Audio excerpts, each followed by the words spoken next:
Bismillahirrahmanirrahim. Assalamualaikum warahmatullahi wabarakatuh. Clear suara Ustazah? Dengar? Dengar Ustazah. Dengar Ustazah. Dengar Ustazah. Okay.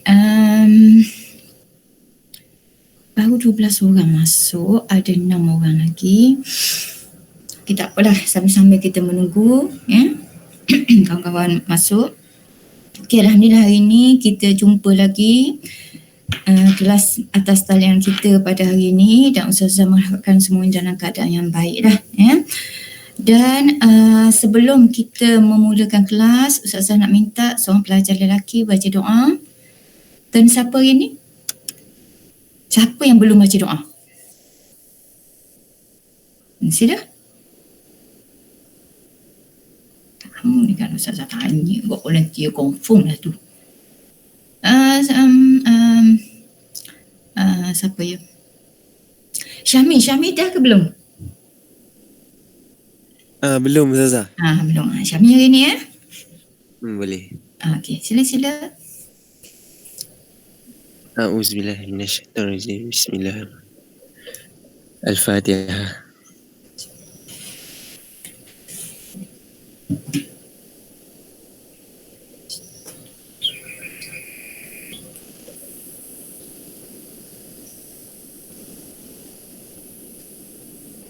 A'udzubillahi samii'il 'aliim minasyaitonirrajim. Bismillahirrahmanirrahim.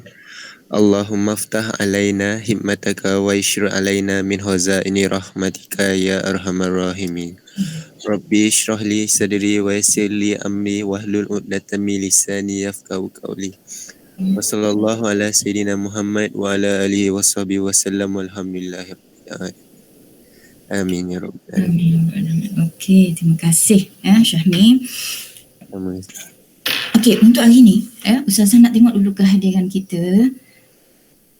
Siapa yang belum masuk?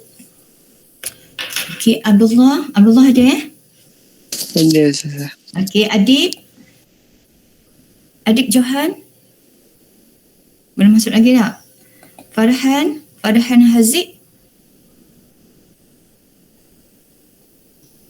Ada Ustazah. okey, Jamshid Ani belum masuk lagi. Syafiq ada. Afiq Haikal belum lagi. Muhammad Syahmi. Aduh, saya tukar nama pula. Nabil ada. Belum. Omar? Pun belum. Azri? Azri? Ada. Okey. Anissa? Ada Ustazah. Okey. Farahin? Ada Ustazah. Okey. Najwa? No. Okey. Syuhada? Ya, saya Ustazah. Okey. Alia? Ada Ustazah. Azwa? Ya, Ustazah. Okey, Azwa ada. Putih? Putih ada? Dia ada. Okey. Syazwina? Ada Ustazah. Okey. Okey, Nabil mau masuk So yang belum ada 1, 2, siapa yang Omar belum masuk Omar, Afiq, Jamshi dan juga Adib belum ada lagi. Okey. Tak apa. Kita akan sambung hari ni, kita akan sambung kepada tajuk akidah.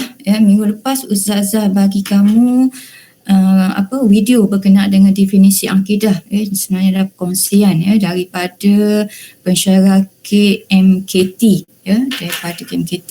Tapi tak apalah, saya saja ni. Okey. So hari ni Ustazah akan sambung sedikit berkaitan dengan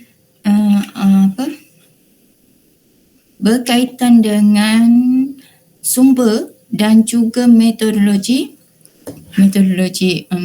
akidah. Saya share sikit. Okey, kecilkan yang ni. Saya akan masuk di sini dulu. Okey. Laju sikit sebab yang ni kamu dah ni. Saya just nak masuk sumber. Sebab hari tu Ustaz tak terangkan mengenai sumber. Okey, yang ni kamu dah ni dah. Okey, bukan belajar apa semua dah ada. Okey, ni. Sumber, Okey. Sebenarnya dikatakan bahawa akidah ini dia merupakan kesimpulan, ikatan, ikatan yang simpulan yang kukuh. Macam seolah-olah macam kita katakan bahawa simpulan tali yang kita simpul mati, kita ketatkan dia, kita kemaskan dia, dan apabila nak diungkaikan kita tak mampu lagi nak buka dah dia. Itu maksudnya, itu keyakinan kukuh dalam hati terhadap kewujudan Allah Subhanahu Wa Taala. Cuma dalam bab akidah ini dia ada sumber dia, sebab dalam Islam akidah dia tidak ada kompromi, maksudnya dia tidak bertolak ansur di situ. Okey. Bersungguh dia akan jatuh hukum, bergurau pun dia akan jatuh hukum, sebab dia melibatkan kepada akidah. Sebab akidah ni kalau kita ambil dari segi konteks macam pokok tu, dia merupakan akar, tunjang di situ, batangnya adalah ibadah, dan dia punya dahan ataupun ranting kayu ke daun ke itu merupakan akhlak. Jadi yang paling mudah dikatakan bahawa akidah ini dia merupakan kata cermin kepada keimanan kita. Maksudnya keimanan kita tahap yang mana? Di situ dia akan mencerminkan dari segi perbuatan kita. Dari segi ibadah kita, dari segi akhlak kita bagaimana, itu merupakan cerminan kita berkaitan dengan iman kita ataupun akidah kita terhadap Allah Subhanahu Wa Taala. Itu dia bunyilah. Sebab tu jangan main-main di sini masuk Ustazah. Sebab perkara ini dia akan jatuh, antara dia boleh batal iman ataupun dia boleh menyebabkan kita keluar terus daripada Islam. Macam contoh dari segi ada certain orang tu dia macam iktikad, macam dia macam dalam hati dia rasa macam macam putus asa mengenai agama Islam ni. Macam dia kata Islam ni macam menyusahkan. Minggu depan aku nak keluar Islam, contoh. Macam seolah-olah ada iktikad dalam hati dia macam tu kan. Bukan minggu depan, time-time tu juga dia boleh terus keluar daripada Islam. Ataupun dia minat pada satu lagu, dia tak faham lirik lagu tu tapi dia suka kepada melodi, sedangkan kalau lirik lagu tersebut sebenarnya dia menyeleweng berkenaan dengan akidah, dia menyanyikan, dia mengalungkan, mungkinlah dia punya bahasa yang lain, so dia nyanyikan, maka dia boleh menyebabkan iman dia menjadi batal. Ataupun dari segi perbuatan dia sendiri pun tanpa sedar, mungkin dia orang kata dari segi macam dia melakukan sesuatu yang macam mengenai penyembahan orang lain ke, penyembahan agama yang lain ke, dia buat saja-saja atas dasar mungkin dia nak bergurau, maka dia boleh juga batal iman. Sebab itulah dalam bab akidah kita kena belajar. Tak boleh kita macam sekadar saya beriman, saya iman, tapi saya sekadar nak bergurau je, saya nak bermain je. Saya nak ni je, tak boleh ya. Lepas tu dalam akidah dia ada sumber dia yang boleh kita rujuk jika ada permasalahan, iaitu yang pertama mengenai Al-Quran ya, iaitu Al-Quran yang ni Ustazah tak nak terangkan, kamu boleh baca sendiri, Ustazah akan masukkan dalam GC nanti. Cuma Ustazah nak tengokkan dari segi perbezaan Al-Quran dengan kitab yang lain. Kitab yang lain. Kalau kitab yang lain yang terdahulu, dia diturunkan sekaligus. Kalau bahasa Terengganu kata sedebak terus diturunkan. Tapi Al-Quran ini dia tidak. Dia berbeza daripada kitab yang sebelumnya, iaitu yang pertama dia diturunkan secara peringkat-peringkat, dan yang kedua dia diturunkan secara beransur-ansur. Berperingkat-peringkat kalau kita tengok daripada Allah ke Lauh Mahfuz. Daripada Lauh Mahfuz ke Baitul Izzah. Daripada Baitul Izzah barulah ke Rasulullah sallallahu alaihi wasallam. Itu peringkat-peringkat. Dan secara beransur-ansur dia mengambil tempoh selama 23 tahun. Bukan nak dikatakan bahawa Al-Quran ini macam baru nak turun tu baru Allah SWT bina apa semua buat kan. Tidak. Sebenarnya dia nak menunjukkan hikmah itu, mukjizatnya bahawa Al-Quran ini sangat dijaga oleh Allah SWT sebagaimana firman-Nya dalam Al-Quran. A'udzubillahi minasyaitonirrajim. Inna nahnu nazzalna zikra wa inna lahu lahafizun. Sesungguhnya kamilah yang menurunkan Al-Quran dan kami jugalah yang menjaganya. Nak menyatakan bahawa orang kata sahihnya Al-Quran ini, betulnya Al-Quran ini, tepatnya dia dari semenjak diturunkan kepada Nabi Muhammad SAW sehingga tibanya hari akhirat, Allah akan jaga dia. Manusia itu tidak akan berkemampuan untuk menulis macam dia nak buat yang barulah ataupun dia nak wujudkan yang palsu, itu memang tidak mampu. Sebabnya zaman Nabi sendiri pun ada sebahagian orang kata manusia yang macam yang jahil lah, yang cuba nak membuat mana Al-Quran dia orang tidak mampu, bahkan mereka yang begitu takjub kepada ayat-ayat Allah sehingga mereka telah memeluk agama Islam. Cumanya kalau kita nak tengok kepada beransur-ansur ni, peringkat-peringkat ni zaman Nabi bila Al-Quran itu diturunkan, Rasulullah tidak ada arahan yang direct kepada sahabat suruh bila Al-Quran yang diturunkan disuruh macam tulis dan simpan di sini. Tak ada. Zaman Nabi tidak ada. Zaman Nabi, sebab Nabi dia sangat berkeyakinan terhadap hafalan sahabat-sahabat. Sebab orang Arab ni kita tahulah dia kuat dari ingatan. Bila dia dengar saja dia mampu untuk mengingat kembali perkara tersebut. Tapi ada juga certain sahabat yang memang kata kurang sedikit dari ingatan, dan yang itulah Rasulullah suruh tulis. Rasulullah suruh tulis tetapi di bawah pemerhatian Rasulullah SAW. Dan Rasulullah suruh mereka menghafal, dan mereka bila menghafal dah siap tu dah abaikan. Maksudnya kalau ditulis yang boleh padamkan, yang tak boleh dipadam itu disimpan di tempat yang berasingan lah, mungkin di bawah simpanannya ataupun di tempat yang berbeza. Dan walau bagaimanapun ada sahabat yang Rasulullah lantik menjadi penulis wahyu sekadar untuk memudahkan sahabat yang lain yang tak ada waktu tu untuk menghafal ayat tersebut. Itu dia punya dia. Timbulnya masalah apabila kewafatan Rasulullah sallallahu alaihi wasallam. Rasulullah wafat saja, pelbagai masalah timbul. Yang pertama munculnya orang kata nabi palsu.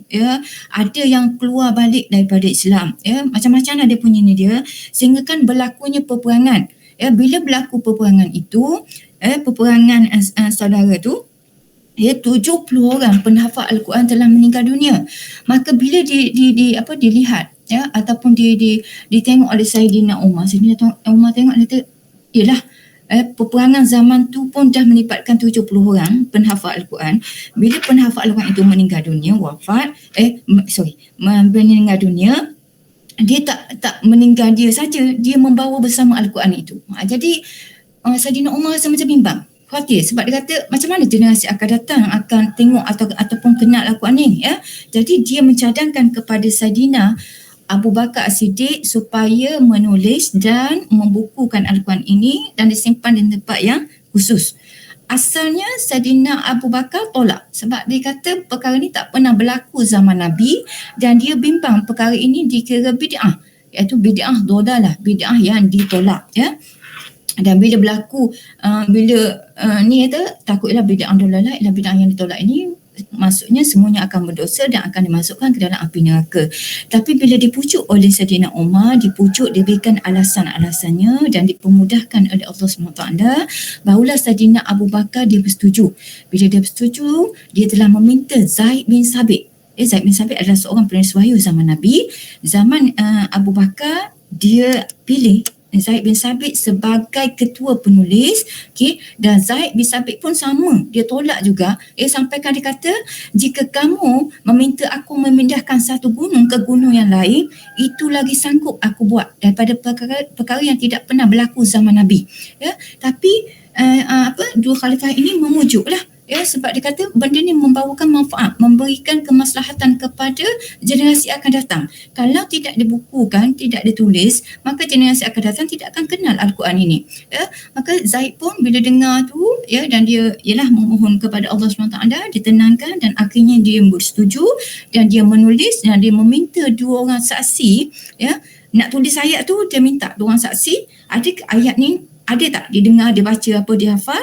Maka bila diorang tu menyatakan saya mendengar, saya menghafal, saya tahu ayat ni diturunkan, barulah dia tulis ayat tersebut, ya. Dan dia tulis satu naskah dan disimpan oleh Sayyidatina Hafsah, salah seorang isteri Rasulullah SAW, iaitu merupakan anak kepada Saidina Umar bin Al-Khattab. Okay? Dan waktu Saidina Umar jadi khalifah tak ada masalah. Waktu zaman Osman bin Affan jadi khalifah, waktu tu wilayah Islam telah berkembang pesat sehingga sampai masa tu hampir kepada wilayah China dan juga India.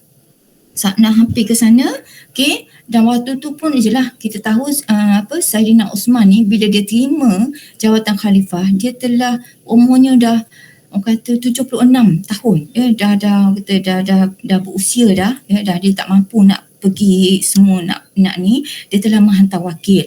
Jadi, ya, orang Arab bukan kita je, orang Malaysia dia banyak dialek, orang Arab pun banyak dialek dia. Dan kita juga tahu zaman Khalifah Abu Bakar bila dia tulis, dia tak letakkan titik dan tak letakkan baris. Jadi ikut suka masing-masing baca, mengikut kepada dialek masing-masing. Perkara ni dikesan oleh salah seorang tentera Islam, panglima tentera Islam. Waktu tu dia ditugaskan untuk menawan Azerbaijan. Dia berhenti di salah satu masjid untuk berehat sebelum dia meneruskan perjalanan, dan tiba-tiba dia dengar seorang lelaki melaungkan suara. Lelaki itu berkata, sesiapa yang mengikut bacaan Abu Musa al-Asy'ari sila berada di sebelah pintu kanan ke kiri saya lupa, okey. Dan siapa mengikut bacaan Abdullah bin Mas'ud sila berada sebelah pintu satu lagi lah, dan satu lagi bacaan berada di tengah. Maka bila dia dengar tu, masing-masing diam. Dia kata, kenapa ada perbezaan bacaan? Kenapa tidak disatukan? Maka dijawab oleh lelaki tersebut, kerana mereka telah bergaduh. Masing-masing menyatakan bahawa bacaan mereka yang betul. Jadi nak mengelakkan berlaku pergaduhan itu, masing-masing ikut keyakinan masing-masing, ikutlah bacaan yang mereka nak. Jadi bila dengar saja oleh Abu Huzaifah kata ni tak boleh dibiarkan sebab dia boleh menyebabkan masalah akan datang. Maka selesai saja dia menawan Azerbaijan, dia balik, dia maklumkan kepada Khalifah Osman bin Affan. Maka Khalifah Osman terus mengambil tindakan, dia minta Zaid bin Sabit, tu Zaid bin Sabit masih ada, dia minta Zaid bin Sabit tulis balik Al-Quran ini. Bukan tulis ini, tidak. Maksudnya adalah dia melakukan sedikit pembaharuan, dia telah letakkan titik dan baris, dia juga telah ayat yang telah dinasahkan, ya, dia buang. Maksudnya apabila datangnya hukum yang baru, dia ambil yang tu, dia tulis, dia susun balik surah, dia susun ayat, dia teraturkan seperti yang kita jumpa pada hari ini. Lepas tu dia tulis dalam naskah, dia telah hantar kepada setiap wilayah. Berpandukan pada itulah umat Islam membaca Al-Quran. Ini adalah inisiatif daripada zaman Khalifah Osman bin Affan. Cuma dicantikkan lagi lah oleh seorang khalifah Bani Umayyah, iaitu Abdul Malik bin Marwan, yang mencantikkan lagi kata tulisan Al-Quran itu yang kita jumpa pada hari ini. Itu adalah inisiatif daripada khalifah. Okey, dan mukjizat kamu boleh baca sendiri, ya. Yang kedua adalah hadis. Okey, hadis ada buku dia kata sunnah ya, cuma Ustazah prefer sikit pada hadis lah. Hadis apa-apa yang disandarkan kepada Rasulullah sallallahu alaihi wasallam baik dari segi perkataan, perbuatan. Aduh, dia terlaju sedikit awak Ustazah yang tekan ni. Baik dari segi perkataan, perbuatan dan juga sifat-sifat baginda. Maksudnya apa-apa saja yang disandarkan kepada Rasulullah itu dinamakan hadis. Okay, dan kita boleh ambilnya sebagai sumber hukum dalam bab akidah. Macam contoh dari segi perkataan. Pernah Nabi Nabi bersabda innamal a'malu binniyat. Setiap perkara itu disertakan dengan niat. Maksudnya dimulakan dengan niat ataupun diperlihatkan berdasarkan pada niat. Jadi itu maksudnya itu adalah hadis sahih yang orang kata yang merupakan satu contoh dari segi Rasulullah lafaz. Ya. Dari segi perbuatan pula adalah seperti hadis yang diceritakan oleh Sayyidatina Aisyah. Sayyidatina Aisyah menceritakan bahawa Rasulullah memulakan harinya itu sebelah kanan. Dia menyisir rambut, maksudnya dia sikat rambut sebelah kanan, dia pakai baju sebelah kanan dulu, maksudnya masukkan sebelah kanan dulu lengan, baru sebelah kiri. Dia memakai khuf, kasut pun sebelah kanan. Maksudnya dia mulakan setiap perkara itu sebelah kanan. Ya, contoh yang mengenai pengakuan adalah tentang makan daging dog. Daging dog ini adalah biawak pasir. Yang tu ketika Rasulullah SAW melawat sahabat dia, tak silap dia pergi ke bandar Taif. Okay, seorang sahabat iaitu Khalid bin Al-Walid telah menyediakan daging dog. Susah nak sebut dog ni. Daging biawak lah kepada Rasulullah SAW. Dan sahabat-sahabat yang lain, bukan Rasulullah saja, semua sahabat lah. Dan bila semua makan, Rasulullah hanya tengok aja. Tengok sahabat dia senyum, dia tengok je sahabat-sahabat dia makan. Okay? Maka Khalid pun tanyalah, ya Rasulullah, kenapa kamu tak makan? Maka Rasulullah hanya diam saja. Khalid makan lagi. Ya? Lepas tu, bila dah lama sikit, still lagi Rasulullah tak makan, maka sahabat lain pun macam bimbang. Kita ni makan ni boleh ke tidak? Boleh makan ke tidak apa semua kan? Maka ditanya sekali lagi sahabat kepada Rasulullah. Maka Rasulullah menyatakan bahawa sepanjang hidup aku tak pernah berjumpa ataupun aku tak pernah makan daging dog ni. Jadi kamu teruskanlah. Maksudnya kamu makan je lah. Sebab tak pernah makan, tak pernah tahu rasa dia macam mana apa semua. Jadi Rasulullah hanya membiarkan saja. Itu adalah pengakuan Rasulullah sallallahu alaihi wasallam. Ya. Dan satu lagi sifat-sifat baginda sama juga diceritakan oleh Sayyidatina Aisyah, ya, isteri Nabi Rasulullah SAW. Ya, dia apabila dia menghadiri kumpulan, maksudnya sifat baginda, bila dia nak datang ke kumpulan, dari jauh dah nampak dah dia senyum. Dia dulu senyum dan dia dulu yang memberikan salam. Orang tak sempat bagi salam, dia dulu bagi salam. Assalamualaikum, dia dulu bagi salam. Dan apabila dia berjumpa dengan kanak-kanak atau kumpulan kanak-kanak, dia akan meletakkan tangan dia, perangai Rasulullah. Dia letakkan tangan dia di atas kepala kanak-kanak tersebut macam seolah-olah orang kata kasih sayang dia kan. Dia letakkan, dia usap kepada kanak-kanak tersebut. Itu kata sifat Rasulullah yang Rasulullah suka buat dan diceritakan oleh isteri Rasulullah sallallahu alaihi wasallam sendiri. Itu adalah hadis-hadis yang boleh kita guna pakai sebagai sumber hukum. Cuma hadis ini dia ada pembahagian dia tahu. Ya, ada pembahagian dia ada dua berdasarkan kepada bilangan perawi. Bilangan perawi di sini adalah mereka yang meriwayatkan hadis. Maksudnya dia orang dengar Rasulullah bersabda ke, Rasulullah buat ke, Rasulullah buat apa, dia dipanggil perawi. Ya. Dan yang kedua berdasarkan kepada sifat perawi itu sendiri. Sebab sebenarnya Ustazah cakap tadi, bab akidah dalam Islam dia tak ada kompromi. Ya, silap ke apa, terus dia akan jatuh hukum. Jadi sebab tu dah dalam nak jadikan dia sebagai sumber hukum hadis ni, dia ada dia punya orang kata perbahagian dia tu untuk untuk macam nak kategorikan hadis tu boleh diambil sebagai sumber hukum ataupun tidak. Sebab ada certain hadis itu yang dicerita, ada certain hadis itu dia jatuh sikit darjat dia berdasarkan kepada perawi ini. Tu dia punya ni dia. Ini adalah pembahagian mengikut pada bilangan dia. Okey. Dia ada dua, mutawatir dan juga hadis ahad. Hadis mutawatir adalah ada sebahagian buku dia nyatakan bahawa di bilangan perawi itu sampai kepada tahap yang tidak mampu, kalau kita fikir pada akal, tidak mampu mereka ni nak bersekongkol ataupun mereka ni nak menipu berkaitan dengan Rasulullah sallallahu alaihi wasallam. Okey, dan bilangan ada satu buku riwayat menceritakan bahawa bilangan tu dia 70 orang ke atas. 70 orang ke atas, ada satu buku menyatakan 200 orang ke atas, ya.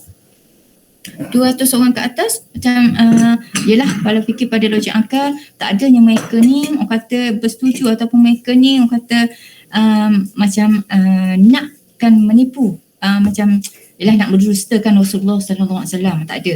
Jadi sebab tu kalaulah hadis itu kategorinya mutawatir, kita boleh guna pakai dia sebagai sumber hukum dalam bab akidah. Okay, mutawatir ni dia ada dua jenis, lafzi dan juga maknawi. Lafzi adalah lafaz dan juga lafaz tu sama seperti mana yang dilafazkan oleh Rasulullah sallallahu alaihi wasallam, tidak ditambah ataupun tidak dikurangkan walaupun satu perkataan. Itu dia punya ni dia, dobitnya dia punya perawi tersebut. Manakala maknawi pula adalah lafaznya dia guna sendiri tetapi maksudnya adalah sama. Kalau dia buat pembandingan antara perawi-perawi yang lain pun, kalau kita tengok dia punya maksudnya adalah sama walaupun dia gunakan lafaz yang berbeza. Ini adalah mutawatir. Manakala ahad pula adalah yang tidak cukup bilangannya tarafnya mutawatir. Dia ada 3 iaitu masyhur, aziz dan juga gharib. Masyhur di sini iaitu dia just 3 perawi sahaja. Okay? Aziz 2 orang, gharib ni seorang. Tu dia punya ni dia. Okay, ni Ustazah dah terangkan. Okay, laju sikit lah bab kita ada 2 ini. Okay, hadis masyhur yang Ustazah ceritakan tadi. Okay, cuma hukum nak beramal dengan hadis ahad ini, dia tengok pula kepada dia punya sifat. Sebab dia tak cukup, bilangan ni tak cukup. Yang tadi mutawatir dia cukup bilangan. So tak ada masalah, dia tak akan dikira lah dari segi sifat. Tapi kalau hadis ahad nakkan, boleh dia tu boleh maksudnya dia boleh mencapai, maksudnya kita boleh jadikan dia sebagai sumber hukum. Okay, dia kena cukup syarat. Maksudnya untuk syarat tu dari segi nak nilai pula daripada sifat perawi tu. Sebab bilangan tak cukup dah. Jadi sifat perawi pula kita tengok. Ya, sifat perawi ni dia ada 3. Ya, sahih, hasan dan juga dhaif. Ya. Kalau dia cukup sifat tu, dia akan kategorikan hadis sahih, hadis hasan dan juga hadis dhaif. Ya. Okey, syarat untuk hadis sahih adalah dia ada 5. Pertama, perawi itu mestilah bersifat adil. Ya, adil kalau dalam Islam maksudnya adalah meletakkan sesuatu pada tempatnya, iaitu sentiasa taat kepada Allah, ya, menjauhi maksiat, bukan sahaja maksiat yang besar tapi juga orang kata dosa besar tapi juga dosa kecil, ya, dan dia buat itu bukan orang kata di khalayak orang ramai saja dia jaga, tidak, tapi walaupun dia berseorangan, dia duduk di mana-mana pun dia tetap menjaga dia punya tingkah laku apa semua tu dia tetap jaga. Itu maksudnya dia bersifat adil, ya. Ini yang pertama. Yang kedua, perawi itu sempurna ingatan, atau yang ada satu panggil dobit lah, kuat dari ingatan, iaitu dia tidak kata tidak terlebih ataupun tidak terkurang walaupun satu patah perkataan. Okay, dan dia boleh lafazkan balik semana Rasulullah sallallahu alaihi wasallam ucapkan, ya. Jadi kalau orang yang macam ni, ya, kalau kita tahu dah orang Arab dia memang kuat sikit dari ingatan, ya. Ada kajian dia mengatakan bahawa daripada makanan dia sebenarnya dia jaga makanan dia satu. Yang kedua, dia suka makan kismis, kurma dia suka makan, dia suka minum susu, ya. Jajan tu dia tak ada, jajan habis-habis pun yogurt je set dia ni, sebab tu dia kuat sikit daya ingatan. Sebab tu kita ni boleh ambil lah sedikit pengajaran dari segi pemakanan dia tu. Jangan makan merata-rata tak. Bukan makan merata-rata, maksud Ustazah jaga sikit makan tu, ya. Dari segi syubhah pun kalau boleh elakkan, ya. Dari segi jajan kita tu, makanan yang bercampur dengan orang kata binatang tu kan, ada semut ke apa, kalau boleh hindarkan, jangan makan sebab dia boleh melemahkan sistem orang kata akal kita, ya. Okey, dia kuat dari ingatan, ya. Yang kedua, dan yang ketiga, sanad hadis yang bersambung. Antara satu generasi ke satu generasi dia sentiasa bersambung. Maksud di sini adalah daripada Rasulullah, sahabat tabi'in, tabi'i sehinggalah seterusnya. Itu dia punya tu sanad sentiasa ada. Maksudnya perawi itu sentiasa ada daripada setiap generasi ke satu generasi, ya. Dia tak boleh sahabat tabi'i tiba-tiba tabi'i tak ada, tabi'i ada pula, muncul pula hadis tersebut. Itu tak boleh. Dia bukan kategorikan hadis sahih, ya. Yang keempat, hadis itu tidak bi'illah. Tidak bi'illah di sini adalah dia mesti, kalau biasa kalau kita ni Kalau kita maklumkan ataupun kita sebarkan ilmu, sepatutnya dia semakin berkembang. Macam contoh sahabat 3 orang meriwayatkan hadis contoh. Okey, tiba zaman tabi'in 4 orang. Tabi'in seorang. Tabi'in 10 orang. So dia macam mula kembang, lepas tu dia mengecut, lepas tu dia kembang balik. Itu tak boleh. Dia mesti balance. Maksudnya dia semakin berkembang. Kalau contoh 3, 4, 5, 6. Dia mesti macam tu. Jadi kalau dah nampak dia punya macam mengecut tu, maka dia dikatakan hadis cacat. Dia tidak boleh ataupun kita tak boleh jadikan dia sebagai sumber hukum dalam bab akidah. Manakala yang kelima, hadis tidak janggal. Hadis tidak janggal adalah kita buat perbandingan antara satu perawi dengan perawi. Kalau tengok yang ni, dia beritahu yang lain. Kita dengar yang ni, perawi ni yang lain pula. Jadi itu orang kata dah ada kelainan di situ. Dia merupakan kata hadis itu janggal. Maka tak boleh. Kalau nak macam contoh, kalau kita tanya perawi ni macam tu, perawi ni pun sama macam tu juga, maka barulah hadis itu tidak janggal. Maka kita boleh jadikan dia sebagai sumber hukum. So 5 syarat untuk hadis sahih. Bila cukup syarat ni, maka hadis itu boleh kita guna pakai sebagai sumber hukum dalam bab akidah. Manakala hadis hasan, hadis ini tak cukup satu saja, iaitu dia kurang daya ingatan, maka dalam bab akidah kita tak boleh guna pakai sebagai sumber hukum, tapi dalam bab ibadah, bab akhlak kita boleh guna pakai sebagai sumber hukum. Dia lain sikit tu. Manakala hadis dhaif pun sama, dia tak cukup 2 atau lebih syarat hadis sahih tadi yang kita bincangkan di 5 tu, okey, dia kategorikan hadis dhaif. Dalam bab akidah, bab syariah kita tak boleh guna pakai sebagai sumber hukum, tapi kalau bab akhlak kita boleh guna pakai sebagai sumber hukum.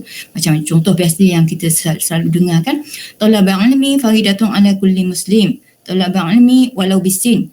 Yang tu biasa kita dengar kan, itu merupakan hadis dhaif sebenarnya taraf dia. Tapi kita boleh guna pakai sebabnya dia menggalakkan kita melakukan kebaikan. Maka kita boleh gunakan dia sebagai sumber hukum dalam bab akhlak. Tapi dalam bab akidah syariah tak boleh. Okey, yang ketiga adalah ijma'. Sumber yang ketiga adalah ijma'. Ijma' adalah persepakatan ataupun kata muafakat para mujtahidin selepas kewafatan Rasulullah sallallahu alaihi wasallam. Cumanya dalam bab akidah, dia yang dibolehkan saja kita gunakannya sebagai sumber hukum adalah ijma' salafus soleh. Ijma' salafus soleh. Okey, ini adalah hukum-hukum ijma'. Kamu boleh baca sendiri dalam tu. Okey, dia ada pembahagian dia. Ijma' soreh dan juga ijma' sukuti.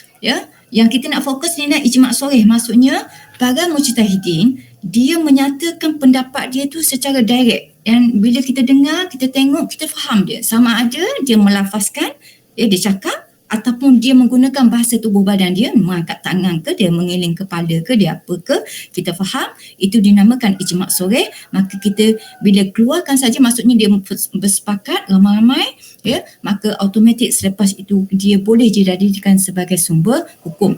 Tapi ijma' sukuti ni adalah ijma' yang diam. Para mujtahid ni dia buat je, bukan buat dia buat tak tahu. Dia tak mengiyakan, dia tak menidakkan, maka yang ni dia ada syarat dia, yang ni kemudian kira. Yang ni bukan dia kata dia tidak ni. Maksudnya dia ada tempoh dia yang dibolehkan untuk dijadikan sebagai sumber hukum.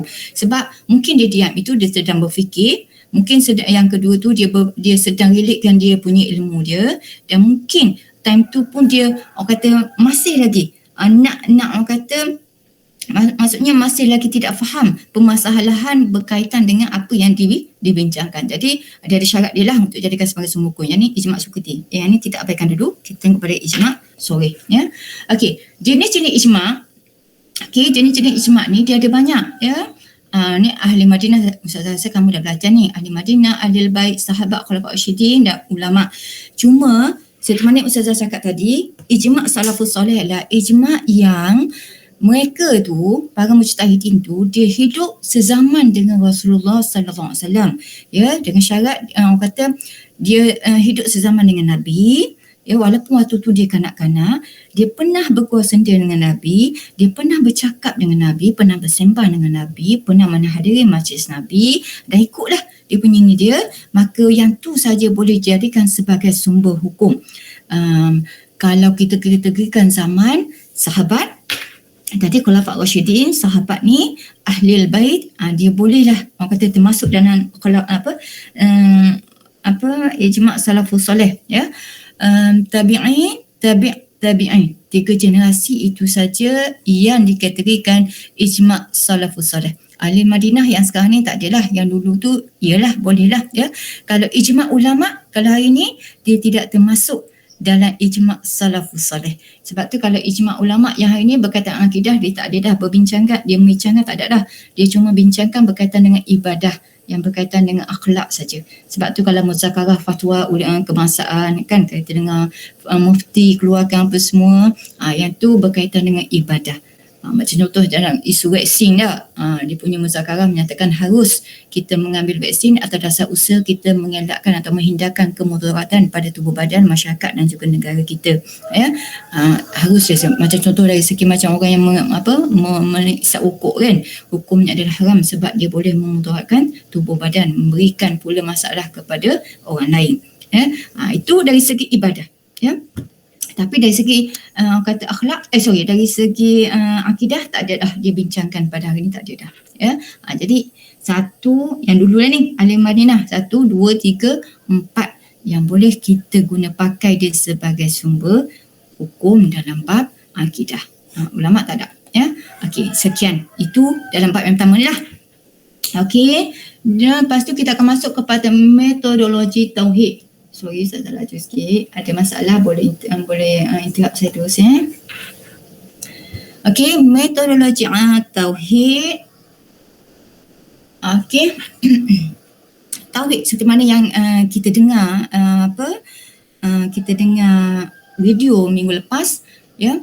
Sebab akidah ni jangan kamu kata tauhid ni perkara yang berbeza, tidak. Sebab akidah dia ada 4 nama kan. Ada dipanggil ilmu akidah, ilmu tauhid, ilmu usuluddin, ilmu kalam, dia ada 4.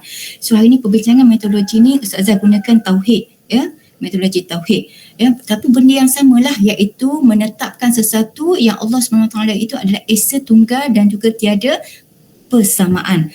Sebab tu kalau kata biasa kan kita dengarkan fala wahidah apa semua, itu adalah satu nama Arab, ya. Dari segi istilah, mengakui bahawa tiada Tuhan melainkan Allah, penyaksian bahawa Allah itu esa. Sebab itulah semana yang kita tahu iman tu dia berangkai pada 3, ya, iktiqad, lafaz dan juga perbuatan, ya. Jadi, ya, sebab tu apabila seseorang itu dia melafazkan asyhadu an la ilaha illallah, la ilaha illallah, konsep inilah kan, la ilaha illallah, maksud di sini adalah apabila seorang itu dia melafazkan syahadah, ya, dia menyatakan, dia berjanji ataupun dia yakin bahawa Allah SWT itu tempat tumpuan dan juga matlamat pengabdian. Sebab kita ni, ya, kita manusia, masing-masing memang akan tahu kita ni adalah hamba yang lemah, ya, individu yang lemah. Dan fitrah manusia tu atau sunatullah kita ni, memang kita berkehendakkan kepada kuasa yang boleh melindungi kita. Dan memang kata pengabdian itu, dia punya kata, ia memang fitrah kita dah. Kita nakkan kepada sesuatu yang boleh membantu kita ketika kita dalam keadaan kesukaran, kita susah, ya. Sebab itulah, ya, bila orang kata kita disebutkan manusia itu adalah hamba, jangan rasa macam down lah, rasa macam rendah diri apa semua lah, kita ni hamba, ya. Jangan down, jangan ni. Status hamba kepada Tuhan yang Maha Esa itu merupakan status yang sangat tinggi. Tapi kalau hamba kepada hamba, maksudnya hamba kepada makhluk, hamba kepada Tuhan manusia itu, itu memang itulah yang kita buat, yang patut kita rasa down, sebab itu adalah serendah-rendah taraf. Tak ada sebenarnya manusia tu hamba kepada hamba. Sepatutnya kita ni hamba kepada Tuhan yang Esa. Itu adalah status yang sangat tinggi. Dan seperti mana yang Ustazah anikan kepada kamu, bahawa sebab kita ni sebenarnya sudah sudah berjanji kepada Allah SWT di alam ruh itu, dan kita kuatkan kembali, maksudnya kita ikrarkan pula dalam solat, ya. Sebab kita sentiasa baca kan doa kita, inna solati wa nusuki wa mahyaya wa mamati lillahi rabbil alamin, ya. kita ikrarkan kembali, kita kuatkan kembali kita punya perjanjian kita di alam ruh bahawa kita selayaknya, maksudnya kita memang memberikan penyaksian hanya Allah saja selayaknya disembah, dipatuhi dan juga ditaati. Sebab itulah Allah SWT dia rakam, dia cerita dia ni balik, hai orang-orang yang beriman, rokoklah kamu, sujudlah kamu, sembahlah Tuhanmu dan perbuatlah kebajikan supaya kamu mendapat kemenangan. Maksudnya kalau kita mentaati Allah, kita buat apa yang Allah suruh, kita tinggalkan apa yang Allah larang, kita akan dapat kemenangan. Tapi kalau kita ingkar pada perintah Allah, hatta kalau benda yang kecil saja pun Allah larang kita buat, buang sampah, kita nampak dia merupakan dosa kecil, tapi bila dibiasakan buat, dia akan menjadi dosa besar. Kita akan mendapat balasan. Itu jaga. Sebab itulah kita kena faham konsep pengabdian itu. Pengabdian bukan hanya dari segi ibadat saja, tapi dia merangkumi kepada seluruhnya. Okey, yang kedua, kita jadikan itu Allah SWT itu kita yakin bahawa dia merupakan tempat memohon perlindungan. Sebenarnya Ustazah cakap tadi kan, itu mengapa di mana Allah SWT berfirman yang bermaksud mengapa kamu menyembah selain daripada Allah sesuatu yang tidak dapat memberi mudarat kepadamu dan tidak pula memberi manfaat, dan Allah lah yang Maha mendengar lagi Maha mengetahui. Maksud di sini adalah macam ialah kita alhamdulillah kita dilahirkan dalam keadaan Islam. Kita dilahirkan dalam keadaan Islam merupakan nikmat yang sangat besar.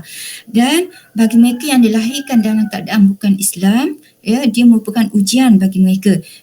Walau bagaimanapun Allah SWT dia bekalkan kepada manusia itu akal. Dan kita boleh mencari pencipta itu dengan menggunakan akal. Akal, maksudnya mana yang dirakamkan peristiwa Nabi Musa AS ketika dia mencari Tuhan, mencari Tuhan, dia tengok kan matahari terbit, ni ke Tuhanku, Tuhan besar apa semua kan. Bila matahari terbenam, keluar pula bulan, sepatutnya dia kata Tuhan tidak akan menghilangkan diri, Tuhan akan sentiasa bersama dengan dia punya hamba dia. Mungkin ini Tuhanku, dia tak kata pula kepada bulan tersebut. Itu kata akal yang dibekalkan yang boleh berfikir. Dan kalau kita tengok hari ni, kalau kamu tanya pun, Ustazah, kenapa ada agama yang berbeza? Kalau kita tengok dia tu dia tu penganut yang sangat setia. Maksudnya penganut yang sangat patuh. Kita tengok yang agama lain kan, dia cari paderi lah, dia cari something lah kat Sami ke apa semua kan. Walaupun dia mengikut agama tersebut dia ni, tetapi dari segi konsep dalaman itu, dia still akan rasa kosong. Akan rasa kosong. Dia masih lagi rasa tidak cukup. Itu memang perlu diusahakan. Maksudnya manusia individu itu memang kena usaha, kena mencari kekosongan diri dia tu untuk pengisian dalam jiwa dia. Kita pun kadang-kadang kan, kalau hari yang tu ni kadang-kadang kita rasa kosong. Itu something. Maksudnya kita tak ada bagi makanan kepada jiwa kita. Sama lah orang yang sedemikian, kalau tidak membetulikan lagi pada fitrah kejadian, dia akan rasa kosong walaupun kita nampak dia tu begitu tekun, begitu patuh, begitu taatnya dia kepada agama dia, tetapi dia masih lagi kosong. Sebab tu kalau kita tengok dia suka berdebat, dia suka bersoal jawab, dia suka bertanya, dia suka ni dah. Sebab dia nakkan kepuasan hati. Dan sebab tu bila kadang-kadang ramai yang memeluk agama Islam, tapi walaupun ialah kita anugerah akal ni, kadang-kadang keterbatasan akal itu. Sebab tu pada masa yang sama Allah SWT turunkan wahyu pada kita Al-Quran. Sebab tu ada certain orang dia buat perbandingan Al-Quran itu dengan dia punya ni dia nampak kelainan. Majoritinya memeluk Islam tapi cuma tak ada siapakan lah. Dan Al-Quran sendiri dia membimbing akal itu untuk mencari pencipta. Itu. Jadi jangan kamu kata kesian dia ustazah ni. Tak ada. Memang kata itu adalah ujian Allah kepada dia. Dia perlu usaha, dia perlu mencari. Dan sebab itulah ganjaran yang sangat besar bagi mereka yang orang bukan Islam tu, bila dia memeluk Islam, dia kosong. Maksudnya dia dah tak perlu buat apa-apa dah. Dia, walaupun dia buat banyak jenayah sebelumnya, maksudnya buat maksiat sebelumnya, apa dia buat, benda apa tu, kata mana yang tak buat tu memang dia semua buat dah. Tapi bila dia masuk Islam saja, kosong balik, seolah-olah dia dilahirkan seperti baby.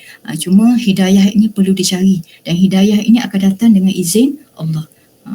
Sebab kita tengok banyak dah, macam contoh pak saudara Nabi Abu Talib. Dia membantu Nabi, dia tahu Islam tu macam mana kan, tapi penakhirannya kita sendiri pun masih menjadi tanda tanya, dia terima Islam ataupun tidak. Wallahualam yang tu.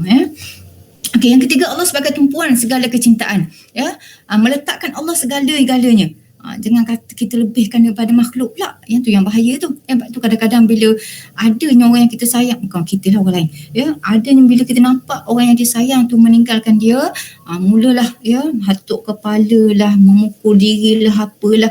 Tak boleh. Ya, kita mesti meletakkan Allah dulu yang pertama. Buat apa-apa Allah dulu yang pertama. Sebab tu kadang-kadang kita berjumpa dengan rakan apa semua, tiba-tiba masuk azan. Ya, azan dah berkumandang, masuk waktu solat. Dah solat ni, jomlah. Dah ada setengah kawan yang baik tu, dia akan ajak solat. Nantilah, kita ni nak jumpa dah payah. Ya, cakaplah dulu. Dah. Di mana tu? Padahal kita just lafaz, tapi di mana asal kita dah letak tu, kita punya syahadah. Ya, itu jaga-jaga. Okey. Dan yang keempat, Allah sebagai pemberi rezeki. Ya, maksudnya segala, sebab tu kalau tugasan malaikat itu, tugasan malaikat Mikail bukan dia memberi rezeki, dia mengatur pembahagian rezeki. Yang memberi rezekinya hanyalah Allah Subhanahu Wa Taala. Okey. Dan yang ni sama ya, iaitu ada certain hari ni, ada certain kalau orang tu dia bekerja shift. Kalau lelaki kadang-kadang hari Jumaat dia tak pergi solat Jumaat sebab dia kata dia shift, dia kerja. Ya, sedangkan kita tahu solat Jumaat bagi lelaki itu adalah rukun dia, maksudnya dia adalah wajib. Ya. Di situ patutnya kamu kena mencari kerja yang lain. Sama juga yang perempuan, kadang-kadang dia kata dia tak boleh pakai tudung sebab dia punya majikan dia tidak benarkan dia pakai tudung. Jadi kalau dah style yang sedemikian, kamu kena cari pekerjaan yang lain. Sebab kamu kena yakin Allah tu pemberi rezeki, bukan majikan kamu yang beri rezeki. Kenapa kita perlu melanggar arahan Allah, nak jaga, nak ni kan dengan makhluk yang lain kan? Jadi tak boleh. Jadi kena beringat di situ. Ya. Okey, pembahagian tauhid dia ada 3. Tauhid rububiyah, sepatutnya uluhiyah dulu, Ustazah tersalah ni. Tauhid rububiyah ialah ya, kita meyakini bahawa hanya Allah sahaja pemilik, pemelihara dan pentadbir alam ini. Tak ada yang lain. Sebab itulah dalam surah Al-Ikhlas ya, qul huwallahu ahad, Allahus samad, lam yalid wa lam yulad wa lam yakul lahu kufuwan ahad. Allah tunggal, Allah satu, Allah yang ni kan ya. Kalaulah Allah ada 2, ada 3, ada 4, saya rasa kacau bilau lah dia punya pentadbiran di alam ini. Sebab itulah kita kena yakin hanya Allah saja yang satu ya, tak ada yang 2, tak ada yang 3. Sebab tu kalau ada kepercayaan lain yang katakan ada anak, ada mak, ada apa kan, itu tak ada ya. Itu boleh menyebabkan kekeliruan dan juga menyebabkan kekacauan dalam pentadbiran ya. Okey, sebab tu dalam rububiyah, Rabb ini ya, hanya Allah pemilik. Jangan pemilik di sini maksudnya bukan hanya dari segi alam saja kita nampak yang ni, kita ambil yang mudah diri kita sendiri ya. Diri kita sendiri, tubuh badan kita, jangan kata hak milik kita, kita just amanah saja ya. Kita adalah amanah untuk menjaga ya hak milik Allah, tubuh badan ni. Sebab tu ada setengah orang dia tak malu, dia kata ikut saya lah tangan saya, ikut saya lah rambut saya, ikut saya lah kaki saya, semua kan. Dia macam seolah dia menyatakan hak dia ya. Padahal nak mengawal tubuh badan sendiri pun kita tak berkemampuan. Kedipan mata pun kita nak kawal, kita tak boleh. Macam mana kita nak nyatakan ini tubuh badan tu hak kita? Tak selayaknya. Ia merupakan adalah hak Allah. Dengan izin Allah perkara itu akan berlaku. Ya? Sebab itulah kalau kita sakit, kita kena rawat. Tak boleh biarkan. Jangan kata tak apa, nanti baiklah tu. Jangan. Tanggungjawab tu amanah. Kalau ada apa-apa berlaku, kita akan dipersoaljawabkan nanti. Ya, ni tubuh badan, perkara yang ada kaitan dengan kita. Apa ada lagi dengan sekeliling. Sebab tu kalau ada maksiat apa semua, kena cegah. Sebenarnya Ustazah cerita pada kamu kan, kena cegah dengan 3 keadaan. Ya, okey. Ini kamu boleh baca sendirilah, Ustazah laju sikit sebab masa dah ni lah. Yang kedua, tauhid uluhiyah adalah tauhid yang iktikad kita hanya Allah saja yang berhak disembah, ditakuti, dicintai, tanpa mengusir satu hajat dan bertawakal ya. Tak ada yang lain ya, hanya Allah saja ya. Kalau atas dasar kalau macam tu Ustazah, saya tak perlu minta dengan yalah macam minta duit dengan mak apa semua kan. Itu usaha, maksudnya melalui ya, melalui itu apa ni. Tapi yang selayaknya yang ini adalah Allah SWT ya, semana firman Allah SWT, wa ma khalaqtul jinna wal ins illa liya'budun, tidak aku jadikan jin dan juga manusia melainkan beribadat kepadaku. Jadi merangkumi kepada semua sekali ya. Di ciri tauhid uluhiyah adalah wajib mencintai Allah dengan ikhlas ya. Ikhlas, berdoa, bertawakal hanya mengharapkan pada dia, takutnya pun hanya pada dia, dan melakukan ibadat pun hanya pada dia. Tidak wujud perasaan syirik. Syirik bukan masuk syirik yang besar saja, tapi juga syirik kecil, syirik khafi. Kadang-kadang kita buat ibadat itu kita nak menunjuk. Kadang-kadang kita buat tu waktu time orang ada baru gila kita buat. Kadang-kadang kita buat tu kalau biasa kita buat kalau duduk sorang-sorang tu pendek je dah. Baca apa? Surah kecil, surah yang tu pun kita tak baca, kita just baca rukun saja. Tapi bila duduk di tempat orang ramai, baca panjang pula. Tu dah syirik khafi di situ. Maksudnya nak menunjuk-nunjuk. Ya, tak boleh. Okey, yang ketiga adalah tauhid asma wa sifat. Nak laju punya pasal. Satu i'tiqad atau kepercayaan adanya Allah yang bersifat dengan sifat kesempurnaan dan suci dari sifat kekurangan. Sebab tu ada certain mereka yang belajar tentang sifat 20 tu. Sebab kita kenal Allah, ialah Allah kita tak tahu keadaan rupa bentuk macam mana kan, tapi kita akan kenal dia melalui sifat-sifat dia. Macam contoh kita nak kenal, orang kata kita tak tahu pun, kita tak pernah nampak pun angin tu macam mana kan, tapi kita kenal angin tu melalui sifat dia. Hembusan, rasa sejuk, rasa dia punya berderu dia punya bergerak, dia punya dia tu, itu adanya angin. Samalah, maksud di sini adalah kita akan kenal Allah melalui sifat dia. Sebab tu kena belajar, dan juga melalui nama-nama Allah yang terbaik, ya. Cuma tak boleh sama sekali kita menyamakan Allah dengan makhluk. Ya, ada ayat-ayat sebahagian Al-Quran kan ada ayat-ayat mutasyabihat, yadullahi fawqa aydihim, tangan Allah di atas tangan mereka. Ya, ada serta musuh Islam dinyatakan macam tu tangan Allah ni samalah macam tangan makhluk, macam tangan manusia yang bersama. Sedangkan dia punya tersirat dia tu adalah Allah SWT menguasai diri kita. Ya, fahamannya macam tu. Tetapi musuh Islam mengambil kesempatan, dia kata tangan Allah itu sama seperti tangan manusia. Na'udzubillah min zalik. Itu memang bukan sama sekali, memang tidaklah, ya. Memang berlawanan sama sekali, ya. Yang kedua, beriman dengan asma dan sifat Allah seperti yang dinyatakan dalam Al-Quran dan hadis. Setakat tu saja. Jangan kita tamak, jangan kita orang kata menerka dengan lebih dalam. Kalau kita katakan Allah Maha bijaksana Allah ni macam mana lah, kita cuba nak berfikir, kita cuba terka, kita cuba cari, kita mengkaji semua. Jangan, akal kita memang tidak berkemampuan untuk menerka dengan lebih lagi. Sekadar apa yang diceritakan dalam wahyu dan juga sunnah Nabi, itu saja. Jangan kita lebih-lebih. Jangan kita wajib percaya, kita wajib yakin dengan perkara tersebut, ya. Sebab itulah perkara yang perlu dijauhi. Tashbih, kita menyerupai, kita menyeleweng. Kita buat menyeleweng di sini adalah sepatutnya kita bagi takrif yang lain, kita buat yang lain, kita menafikan dan kita buat bentuk tu seolah-olah Allah itu seperti mana makhluk, ya. Jadi sebab tu pentingnya kita belajar tentang ilmu akidah, ya. Kita kena nak lari daripada ajaran sesat. Sebenarnya ada satu wujud ajaran yang baru kan, mimpi apa dah dia punya ni, dia mengarut betul lah, ya. Mengukuhkan keimanan pada sifat-sifat kesempurnaan, supaya tidak adalah amalan-amalan yang merosakkan akidah kita, dan kita mampu untuk berhujah dengan mereka yang kata cuba nak ni kan berkaitan dengan Islam, ya. Okey, ada persoalan? Sorry lah laju sikit, nanti Ustazah akan masukkan dalam JC. Tak faham boleh tanya Ustazah, Okey, sebelum kita bersurai, ada apa-apa nak ni kan? Ya, ada Ustazah. Ada, jelas, Okey, nanti Ustazah nak ni balik. Sekejap.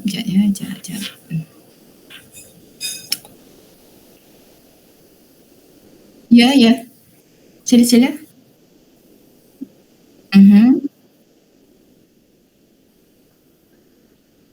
Ya. Syirik khafi dia tidak adalah sampai kita murtad, maksudnya keluar daripada Islam. Dia cuma iman kita tu batal. Iman batal di sini maksudnya apa yang kita buat tu macam orang kata sia-sia, tak ada apa-apa. Okey, tak ada apa-apa, bahkan kita akan mendapat dosa, dan kita perlu sentiasa beristighfar untuk kita nikan balik. Kita orang kata dari segi penjagaan hati kan, kita kena orang kata pembaharuan balik. Kita kena buat balik. Dia tak adalah sampai kita kita boleh murtad, tak ada. Tapi semua iman kita sebelumnya rosak, habis, batal. Faham tak maksud Ustazah? Sebab kita ada tingkat kan, kita ada 2 tingkat. Maksudnya apabila seorang itu melapaskan syahadah, dia sekadar mengisytiharkan diri dia tu Islam saja, tapi dia bukan lagi beriman. Tapi kalau orang tu dia buktikan pula dengan orang kata dari segi lafaz dia dan juga perbuatan dia beribadat apa semua, dia buat apa semua, baru dia kategorikan dia beriman. Jadi kalau orang yang batal iman tu habislah semua, macam seolah kosong balik. Dia kena mulakan balik. Maksudnya ialah dia kena buat ibadat apa semua balik, dia nak kumpul balik pahala dia yang lain. Tapi dia tak keluar Islam. Itu yang bahaya. Sebab tu Khafi ni sebab dia dengan Allah saja yang tahu kan. Sebab tu yang kena berjaga-jaga sedikit lah. Jelas yang Najwa? Sama. Okey, Ustazah nak ni balik. Omar datang tak hari ni? Omar masuk tak? Datang Ustazah. Masuk. Datang. Masuk Oh sorry Omar, Ustazah tak ni. Afiq ada? Ada Ustazah. Ada. Okey, Jamshi ada. Adib Ada Ustazah. Johan ada tak? Ada. Ada. Okey, kalau tak ada apa-apa, terima kasih semua. Kita jumpa pada minggu hadapan ya. Okey, kita sudah dengan tasbih kepada suratul Asr. Okay, Assalamualaikum warahmatullahi wabarakatuh. Terima kasih semua. Terima kasih Ustazah. Sama. Terima kasih, Ustazah. Sama. Terima kasih, Salam Ustazah. Ustazah. Terima kasih. Sama.